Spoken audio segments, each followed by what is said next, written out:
Welcome back to Marriage with and Mental Illness. I'm Mark. This is Merey.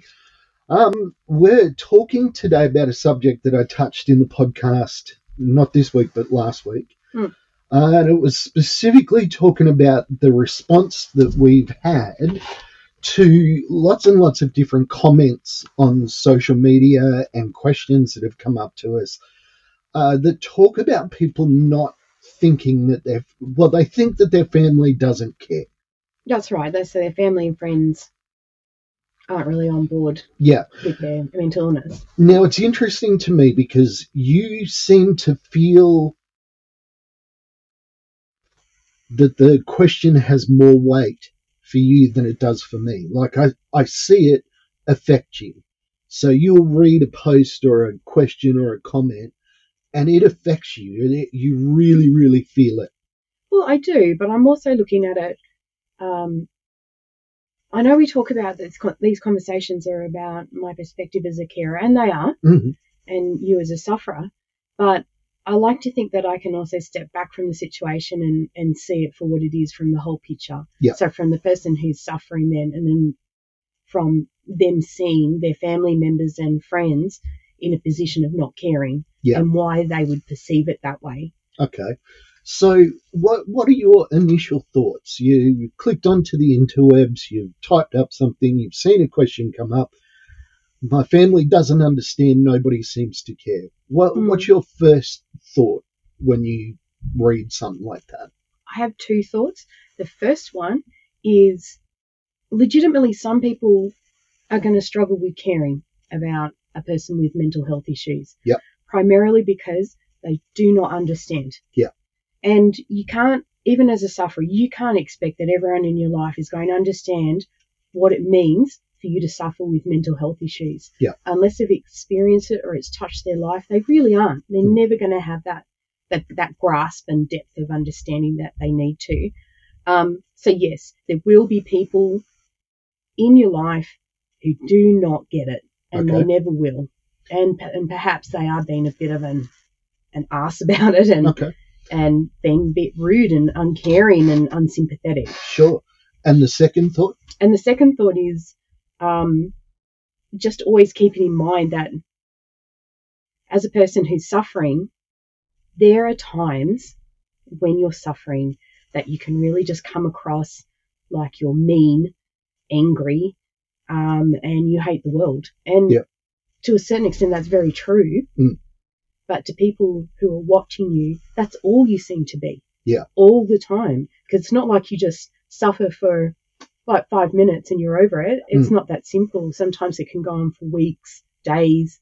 And to the person who's watching you, like your co-workers, your family and friends, it just seems like you're this mean person all the time. Yeah. Who's angry and hates the world. Mm-hmm. And now that can be difficult for others to grasp. And having cared for one of our kids now as well, you are dealing with a lot of anger and guilt and frustration yourself. Just the person doesn't have the mental illness. So when somebody's rude to you that you're trying to help, I feel like sometimes naturally you go, well, screw you, buddy. And I think a lot of people do that as a natural reaction. You think if you're in the workplace, for example, and I've had people in the workplace with mental health issues and significant mental health issues, and it's days on end where they just can't seem to do anything. And your mind's just going, oh, buddy, seriously, come on, just get it together and do your job. Yeah. And I know stuff, and I know stuff. And I've still had those thoughts because it's natural to have those thoughts. Yeah. You just want people, build a bridge, get over it, that type of mentality. And you do to a certain extent, particularly if their mental health issues are ongoing and they haven't put anything in place to try and, they're still suffering, but they haven't put their strategy in place in order to keep trying to live life to the best that they can and with people in their life. The workplace is an interesting one. I was at a steering committee meeting for an organisation that I work with, and they were talking about how they treat their volunteers. and they said they follow all of the codes of conduct for all of the volunteer strata. The only thing that they don't do is work references. Like, is this person a good worker? Are they consistent? That sort of thing. And I kind of went, okay, why? And the leader of the organisation said something wonderful. She said, we don't want to out people in their workplace. So we don't want to call your boss and say, hey, we're from mental illness place and we want to work with your employee. Can you tell us what kind of employee they are? Why? Are they going for a job with you? Oh, no, they have a mental illness and they're going to talk about it. So I really liked that part of it. But work itself is a whole other ball game when it comes to mental illness. So let's dive back into family. So I stated on the podcast that there's a number of reasons why, and we're not pointing the finger at anybody, why it can be at times the fault of the person with the mental illness without pointing a finger and saying it's your fault. It's like, for me, one part of recovery is owning my behaviour. I have to be able to say at times that my behaviour was unacceptable. Sure. And I can't just say, I've got a mental illness, so, I punched a guy. It's like, no, it doesn't work like that. You punched a guy and you shouldn't have punched him. It'd be the same as saying, I've got this thing where I like to go stab people with forks. Does it make it okay? No, of course not. Yeah, well, I'm obsessive compulsive and that's my compulsion. Yeah. So, a couple of the ways that I talked about that can alienate family members, can make them feel like they're not wanted, needed, or that you're interested in having them help you. It was the distance, the isolating yourself emotionally and physically. You separate yourself from family members. And I've seen that. Yep. Miscommunications. So you're trying to communicate something and it just gets haywire and it's just a miscommunication. Yes, that's true. But sometimes when someone's suffering, it just doesn't matter what you say. It's always wrong. It's the wrong thing. But that's what I'm saying. Like, that comes down to miscommunication because when you came to me at my worst times and are like, mate, what can I do for you? I wasn't thinking, hey, this is a person that's trying to help me. In fact, that's the last thing I thought of. I was thinking, why the hell are you bothering me? This is another thing that I have to, what have I done wrong now? Miscommunication. The family is run out of ideas. They've tried nothing and nothing works. So they're in a catch-22. If I do this, I'm wrong. If I do that, I'm wrong. I can't do anything right. I don't know what to do in this space. And like you said, they've tried nothing, or they've tried everything that's within their toolbox that they would know how to communicate with their person who's suffering and nothing's working. I really like that. Well, it's just true. Not everyone knows or has the information. We've talked about this before. When you first started suffering, I had no idea. I had no resources and I had no one to talk to. Yeah. It's only from going to your sessions, being part of those and part of that process that I actually now have anything that I can use to be able to speak to you.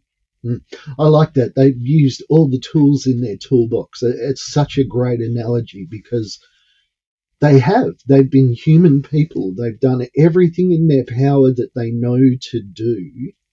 Because I've talked about this as well. Like when I first got a mental illness, I had to learn the language of how to talk about it. I couldn't just say, psychiatrist would say, how are you feeling today? I'm sad. Okay. What kind of sadness? Well, I'm just really, really sad. Okay, but I can't help you with that. When you say bad, are you feeling ill? Oh, no, I'm not feeling ill. I'm feeling this. Okay, so you're depressed. Yes, I'm depressed. Okay, what does that depression feel like? Or what does it look like for you? What does it, yeah, what does it feel like for you? Oh, it feels like drowning. Okay, great. It's something that we can grab onto. Because a feeling without a description is just a feeling. I love you. Okay, you love football. You love your car. You love cheese. You love cheese. You love your cat. You love your wife. You love your husband. You love your kids. It's one word, but it's not really expressing that depth of what that emotion could and should be. So when it comes to describing your feelings, if you're only learning how to describe them and the people around you aren't part of that learning process, you can't blame them for not getting it. No, you can't. And there's so many factors.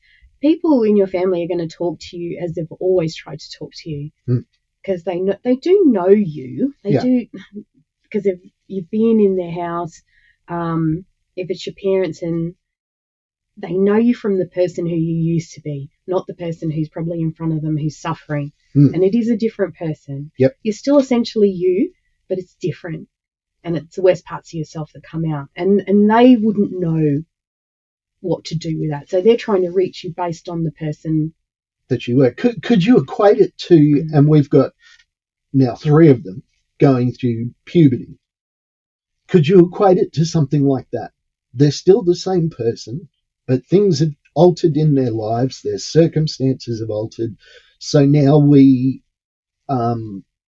interact with them differently the more mature and more older that they get. Yeah, to a degree, absolutely. I know it's 2 completely different things. I'm not saying, hey, mental illness is like puberty. Complex, but I'm saying, like, as parents, when we are dealing with, say, our oldest daughter, we deal with her very differently now than what we did when she was a young child. Well, absolutely. But and we have actually touched on this in one of our other conversations about that it can be extraordinarily difficult to differentiate between teenage behaviour and the mental illness, because they're sometimes the same. They show the same. But what I'm saying here is that we had to adapt the way that we communicated.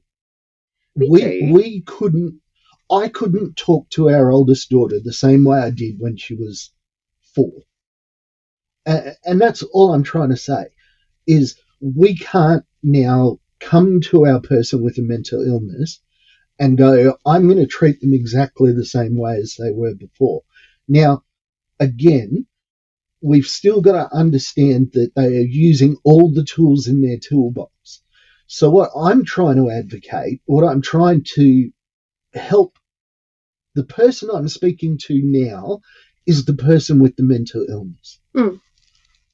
I'm letting them know that they have undergone maybe dramatic changes, and they have to give the people around them a chance to learn how to speak to them differently. And if I don't give you that chance, if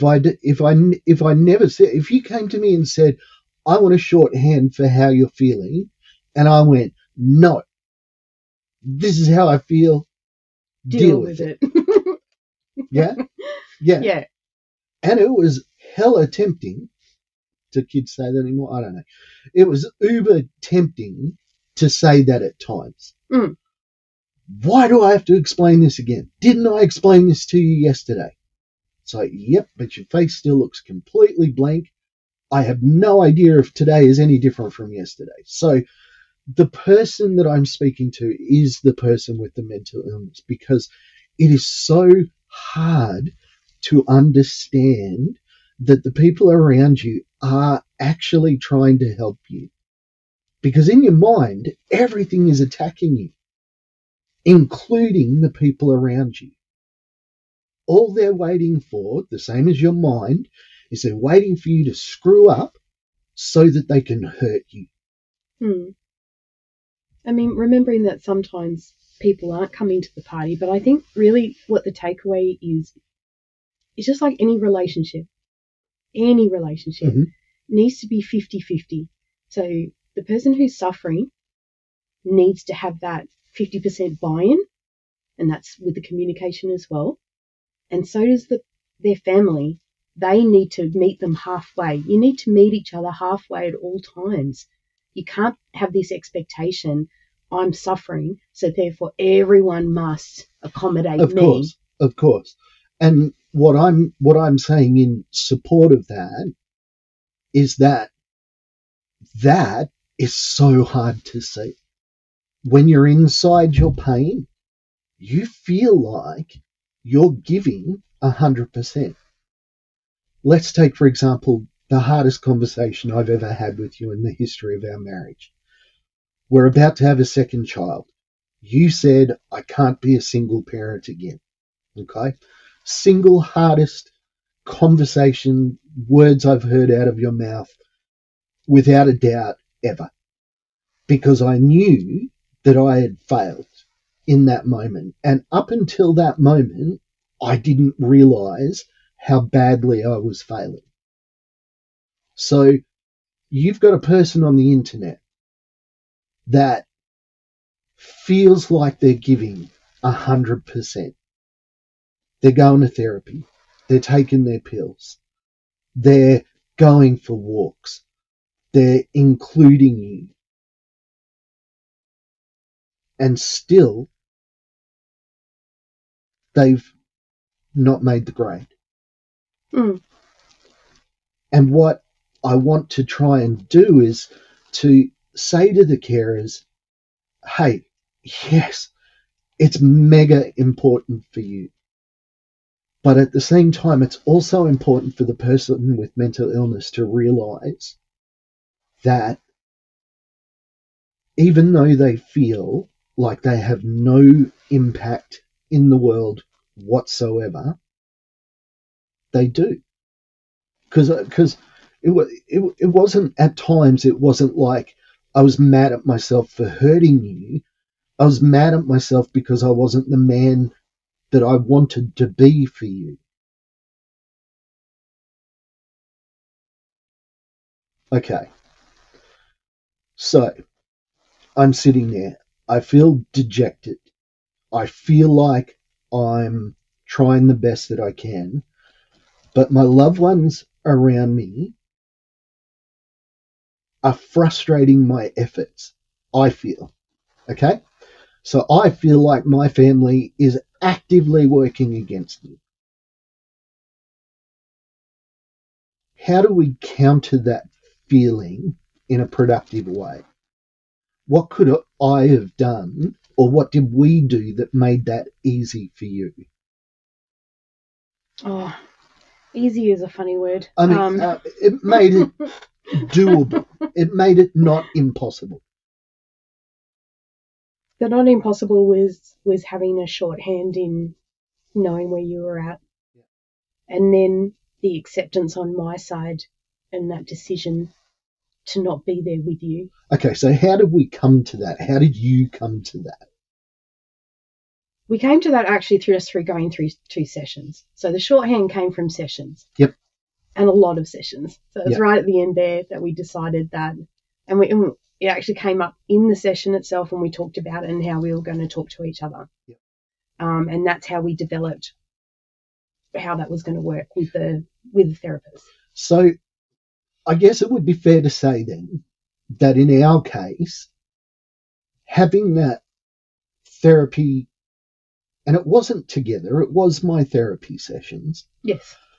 But it was extremely helpful for you to understand, to see, because I know that a lot of the times I would say something, you would say something, I would respond, and one of our psychs would go, Mark, you've missed the point completely there. This is actually what Meredith just said. And then I believe it happened the opposite way as well. Like I was trying to explain something to you and you weren't getting it. And the psych was able to say, no, Mark didn't say that. This is what he said. I know it didn't happen as often. I just think that people need to understand that if your carer or support person isn't willing to come to your sessions, and they might not be. We know of plenty of situations where the person who's suffering deals with it on their own. Yeah. And it is very isolating and it is lonely. Yep. But you have to remember that the person suffering has to do the hard work themselves, and you can't be relying on the people around you Yes. to fix you, because they can't. Mm. They can't do it. It's impossible. And also remembering some people are dealing with people in their life who are a lot older, so they're from a different generation where, you know, you did literally rub dirt on it and then you just keep going. Don't tell me your problems. That's another aspect of it, because you have to admit my mum's from a completely different generation, and that generation can't understand why you can't see the positives in life. Why can't you just see the good things in your life, Mark? You know. It was interesting the day that I opened the door to your parents, when I was feeling something, and I gave them a window to how I was feeling. I think I was picking up or dropping off one of the kids or something. And it was a real turning point for your mum, because I think around that time, and my memory might not be spot on with this, but she was like, I saw it. And it was then that she started to understand. That's true. But I think just generally, you just, it's going to go either way. You're going to have people who want to try too hard, and you're going to have people who just can't be bothered at all. And there's also that other case where perhaps the person with the mental health issue has been suffering for quite a long time, and the people around them are just done. They're exhausted. They're burnt out, and they're at a point of just feeling resentful, and they're just going, well, it's all on you now. And to a certain degree, I understand that, and I go, that's kind of fair. Could you say that you did that a little bit when you started to say, I'm not going to go with you with your emotions? Remember when you just got to a point and you kind of said, okay, you're really, really sad, but I don't have to be really, really sad with you. Do you know, I can't really remember when I reached that sort of light bulb moment, but it seems like a pivotal point when you were able to say, okay, he's sad, and I get that, but I don't have to be sad with him. It's important to talk about the fact that, yes, we've been married for like 26 years, and none of this came easy to us. None of this was smooth or calm. No, and I don't even think at times that it's easy now, because, and we've talked about this, and this will relate back to the conversation, in that as you get better, you're not feeling the same as you did all of the time. You will have moments where you really dip, but you're not there all the time. Yeah. And sometimes, as a person who is caring for someone or living with someone with mental illness, it's a real bittersweet thing, because sometimes it can be easier if that person is just bad all of the time than just occasionally, because it throws you. Yeah. And then they won't know how to react again to you. Okay. So we've got somebody listening. They have or are experiencing mental illness of some kind. They feel like their family doesn't care.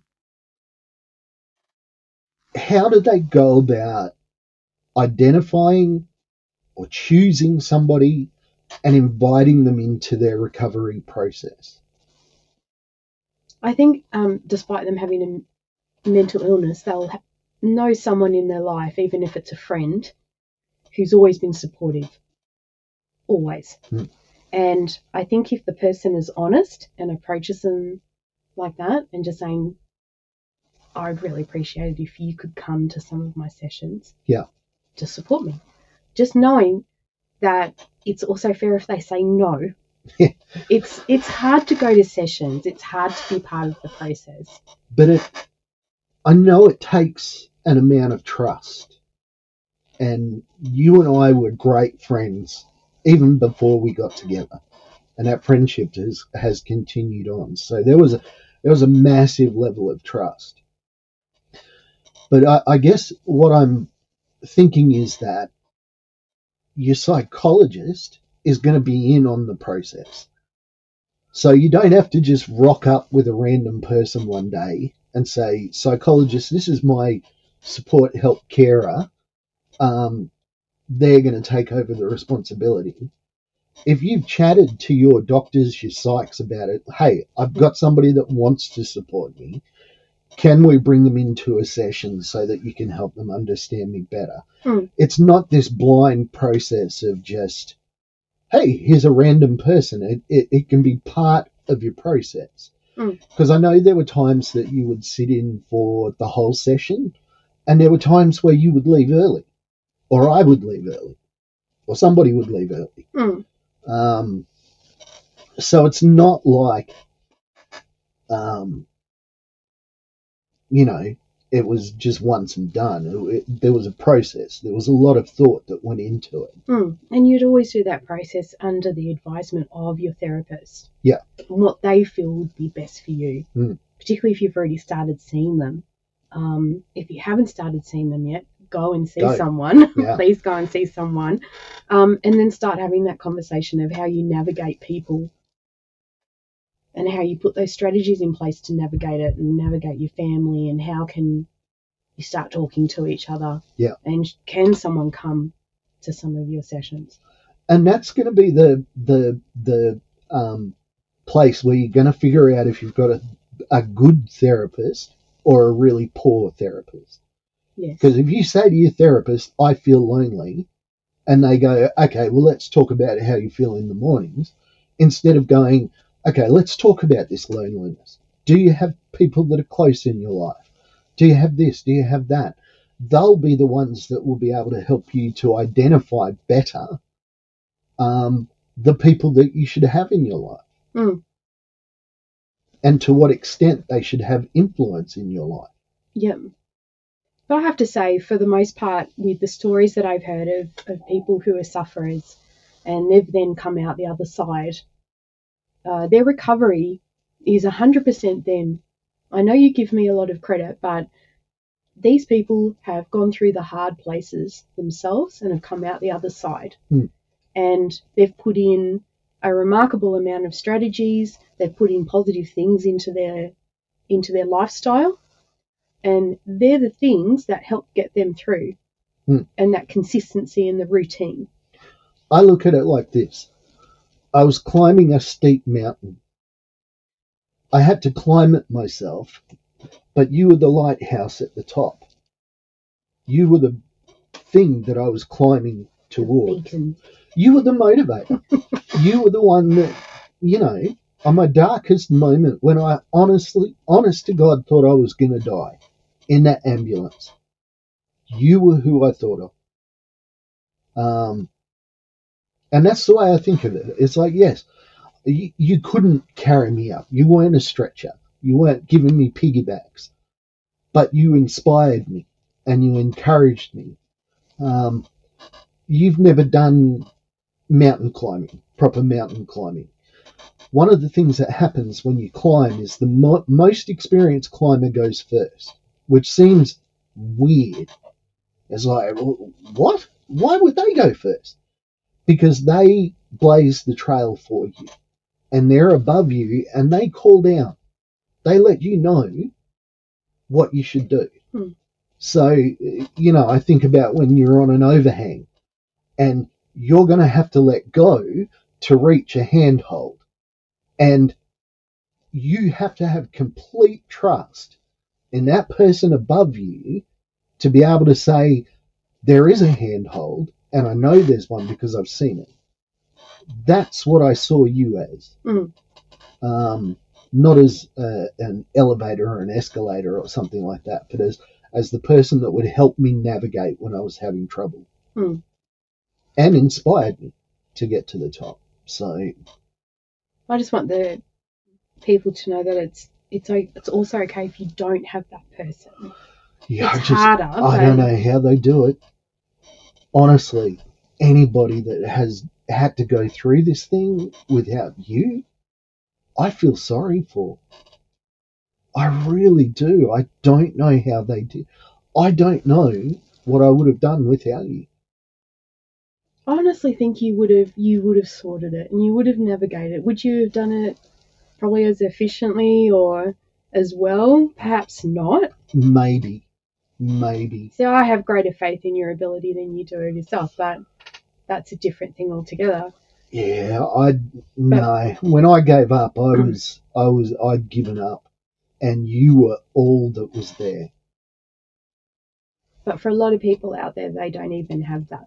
Which again, I don't know how. But they do. I and hey, believe me, they have my utter, complete respect. Mm. If somebody has pulled themselves up by their bootstraps and they've navigated mental illness by themselves successfully, I want to sit at their feet and learn from them. I honestly, I want them to tell me what got them through, because I don't know how people do it. Because every story I've heard, and I hear a lot of people telling their stories, is that fact that there was that one person at that one time, at that moment. And then when you look at them now, there's probably only one person I know that is living a really successful and wonderful life who doesn't have a partner, but they've got parents that are fully supportive. They've got somebody in their life that, even if they weren't there at the time, now as part of their recovered life, those people loom large for them. Yeah. And that could be the reality for some people, where whilst you're in the midst of your storm, perhaps you are quite alone in that storm, but just know that people will come along at the right moment to support you when it's really needed. And that actually happened for me as well. I had two friends at two very different times who came into my life who I could talk to and supported me while you were at your worst. Yeah. Now, sadly, they're not my friends now, but perhaps they were just there for a season, just for a time. Well, and that's a distance thing. That's not like you fell out and you're not friends anymore. It was just lives moved on and sometimes people progressed. But sometimes that just happens, even without distance. It just happens, right. And that's okay. It's not the worst thing in the world. As long as you were there for each other at that time, that's what matters. Yeah. Okay. All right. So I think the takeaway... Well, no, I want to ask you now, because you never had this. What do you do if you've got a person, well, actually you have one of your kids, that just won't do anything?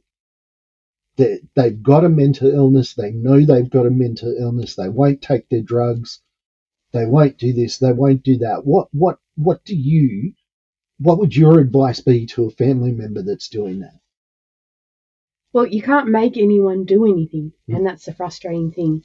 So, to a certain degree, you're just going to have to take your hands off and just go, try to talk to them, try to approach them. You've let them know the things that they're doing that are not working.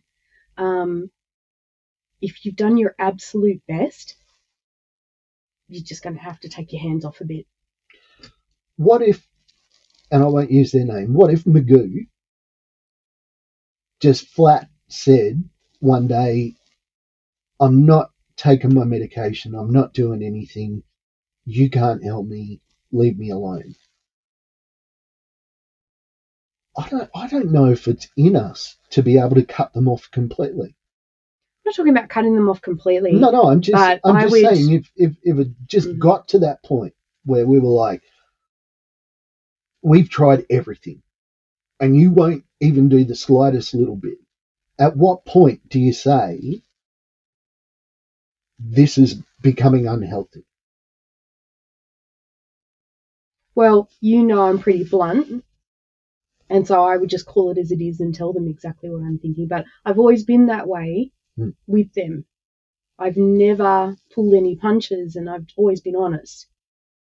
So I would continue to be honest. But even now, and this is the thing when you're starting to have kids who are then technically adults, you have to take your hands off and just say, okay, I've told you what I've thought. You disagree. That is your choice then you're making. You're making that choice. It's not on me. And I step back and go, all right, let's let the disaster happen for what it is. But if it had to do with them not taking their tablets, not looking after themselves, there's always a core reason why that thinking is there. It doesn't just come out of nowhere. You don't just suddenly think, oh, the best thing for me to do is not to look after myself at all. That's crazy. So I would back out of it and get someone else to speak to them who's a professional. Yeah. And knows how to find out what the core problem is. Which is funny because people are going to be listening and going, but that's the problem. They won't go and see someone. You had somebody close in your life that used to call a lot with their mental health problems. And it got ridiculous to a point where you were like, seriously? Same conversation. Now that person moved away, and it was really interesting when you got a call and they said, wow, I've started taking my medication and I've been getting therapy and everything's so much better.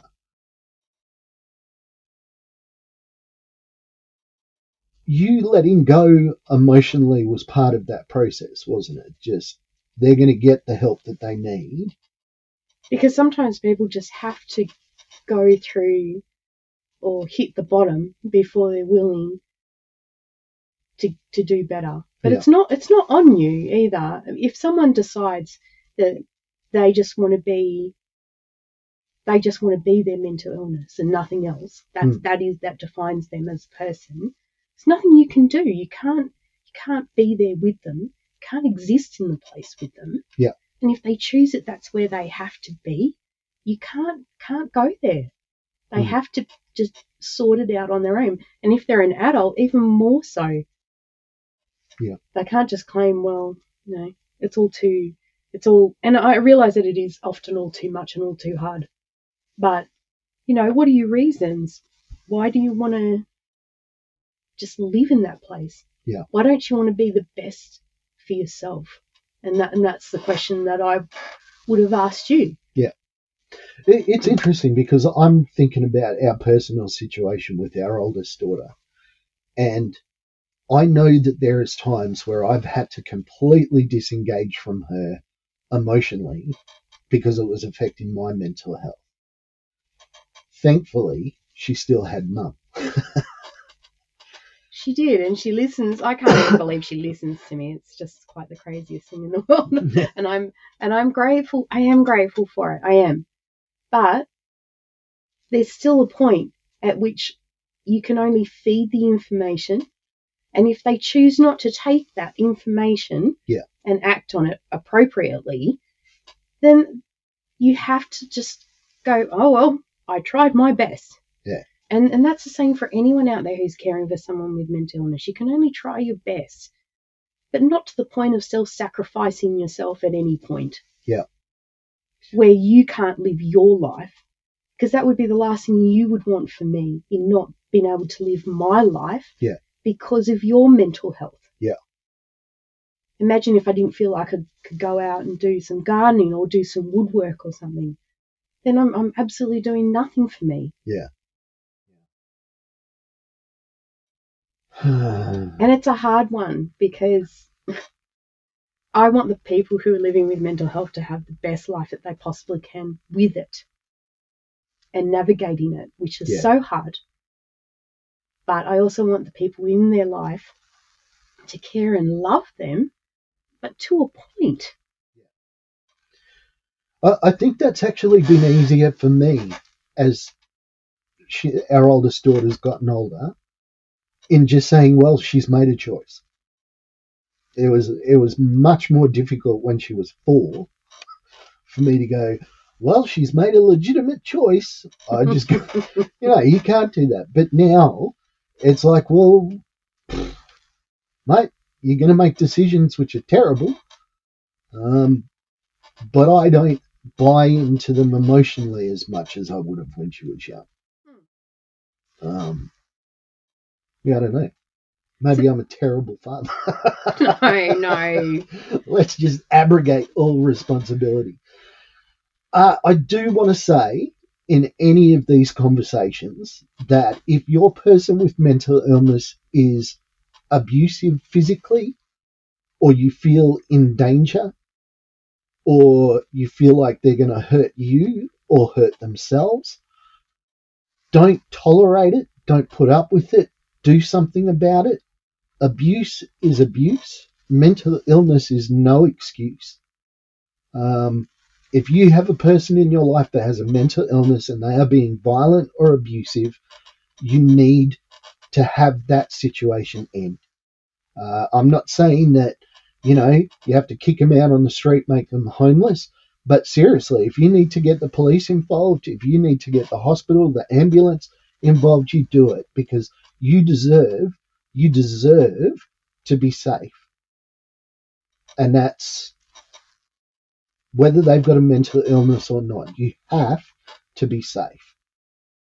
And I think that at the worst time in our relationship, I think you were just more concerned about what I was going to do to myself than what I was going to do to you.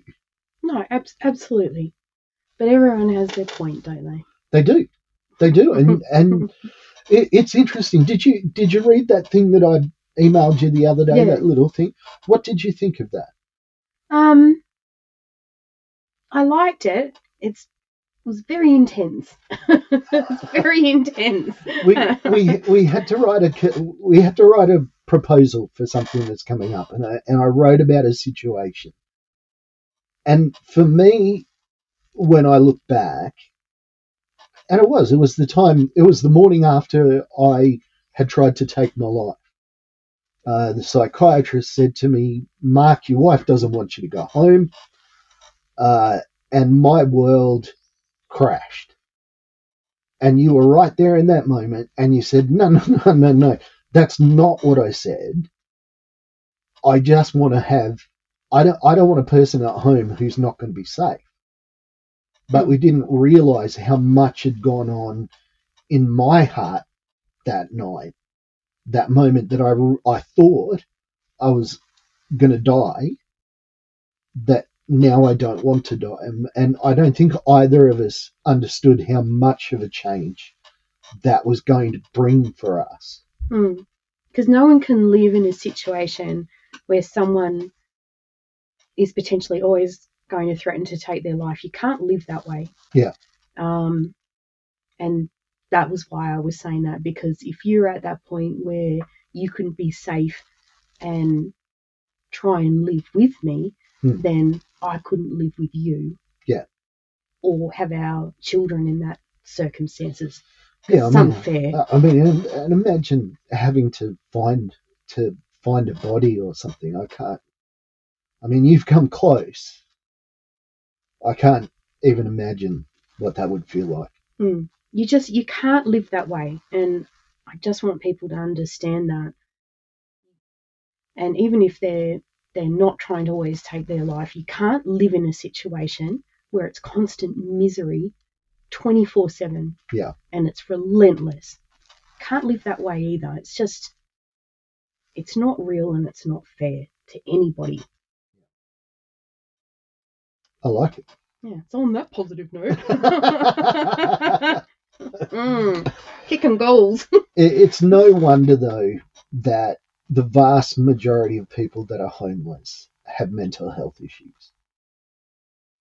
It's just no wonder. And if the conversations that we have and we share can perhaps alleviate some of the issues that people find themselves in. My family doesn't care. Okay, maybe that's okay for you to feel like that, but to also understand that it might not be true. So maybe if we talk about this, if we share it, if we just get the conversation out there that mental illness is not the end. You don't have to say, hey, I've got complex PTSD, so my life is over. I don't have to have relationships, or I can't have relationships. That's not the case. You know, that's all we're trying to do, is just trying to chuck out the lifeboats at the Titanic, and hopefully one of them will stick. You know, there's 1 million people in the water, so let's chuck deck chairs, let's check floaties, let's chuck anything out there that might help somebody avert disaster. That's right. But of course, if anyone has a thought or opinion on what we're talking about and as part of this topic and conversation, by all means, hit us up. We're on all the socials. You can make a comment. You could send us an email. There's so many ways to contact us about that. And we would be happy. We would be like really, really happy for you to be part of that conversation and address anything that you want to say. And understanding that it is a conversation and we are not therapists. No, absolutely not. Just coming with a lot more tools in our toolbox. I love that. I'm going to start using that. I really am. I'm going to steal that. I like it. It is true. Well, it's a great way to describe it. We'll have a different range. Yeah. Why don't my parents understand me? It's like, well, they're trying to, but they've used all the tools that they have. How do we give them more tools so that they can do it better? I watched our kids trying to take nails out of a plank. Now, to me, that seems like a no-brainer. You hit the nail through and then you claw hammer it out. But you don't think about the nuances about, okay, you've got to weight down the bit of wood. You've got to watch your angle of how you're levering the nail out of the wood. It's like, just because they've got the hammer doesn't mean they know the intricacies of how to use it. Yeah, don't step on the nail. It'll hurt your foot, things like that. Yeah. You think these things are common, people will know, but they really don't. Yeah. They don't. Hey, there's plenty of ways to interact, as Merey has told you. Don't forget, STP Shattered, the podcast, comes out weekly. Marriage and mental illness. We've been a bit slack lately, but we've had a lot on, and we've had the COVID and all that. I still have the COVID. Well, we all still have the COVID. We do. Apparently. We do. We're all COVID positive at the moment. We're all in isolation. And don't forget, my book is out there. It's available. It's on Amazon. It's at a reduced price at the moment. And you can connect with us through all the socials. Once again, darling, thank you so much. Thank you. Thank you for listening to Shattered, the podcast. I'd like to thank our producer, Meredith Brosnan, our executive producer, Torian Lau, and the band Adelaide for allowing us to use their song as our theme. Go to shatteredthepodcast.com for more information. Thanks, everyone.